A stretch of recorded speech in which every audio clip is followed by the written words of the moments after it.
Always remember to do your own research and due diligence. It is important to invest in something that we understand and only invest what you can afford to lose since lahat ng investment may risks. So kung gusto mo lang naman sumabay, it is your own discretion.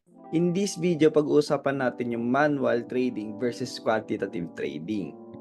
So actually guys, sa mga nag-Qubits Cube, makikita niyo yan sa FAQs.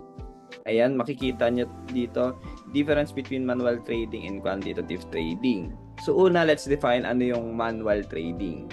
So ayan, relies on traders' personal knowledge, experience, and intuition to make trading decisions. So ayan, nagte-trade sila, gumagawa sila ng decision sa pagte-trade gamit ang kanilang personal knowledge, experience, and intuition. So, ang ginagawa ng mga manual traders, they monitor the markets, spend significant time. So, naglalaan talaga sila ng time and effort to analyze yung mga charts.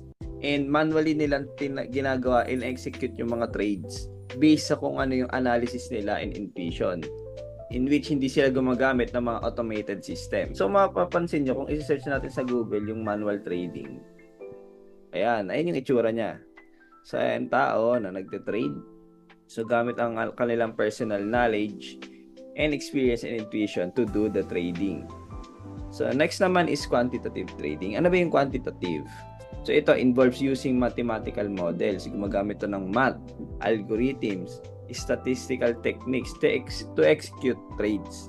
So, dito meron siyang preset na algorithm, can automate trading, monitor markets 24/7, and analyze vast amount of data. So, kumbaga, it can analyze na marami, vast or malawak na amount of data and identify kung merong mga trading opportunities based doon sa historical data and patterns na meron. So, sa quantitative system, pwedeng mag-execute ng trades ng mabilis, potentially mabawasan yung mga delays and precise control sa risk. So, ayan, let's compare them, no? Ano yung mga pros and cons nilang dalawa? So, sa manual trading, umpisan muna natin sa pros. So, ayan, flexibility. Yung mga traders, pwede silang mag-adapt quickly to the market conditions and news. So, sabihin natin, may bagong trend, may bagong news na mangyari, may bagong market condition. Kasi sabihin natin, nagbabago-bago yan.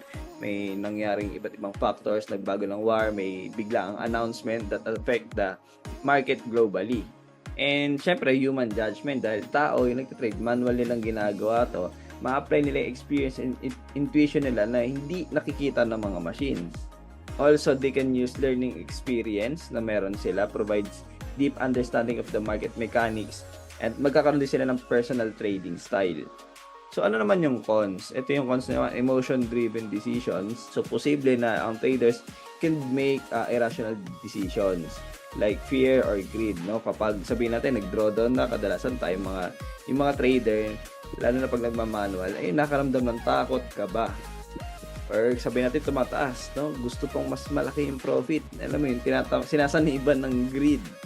Number 2, time consuming. Syempre, kailangan mong lagi kang nakatingin sa mga pagmamonitor sa mga markets, pagbabasa ng charts and graphs, nakatuto ka dyan sa pag-aaral. Syempre, it will take you time, in which sa ibang tao can be nakapagod or time intensive. And lastly, syempre, another cons is inconsistent yung performance. Dahil syempre, tayong tao, nagkakamali tayo. May human error, meron din tayong psychological factors that can affect us na maging inconsistent sa resulta natin pagdating sa pagte-trade. So ngayon, ang pag-usapan natin, ano yung pros ng quantitative trading. So dito naman,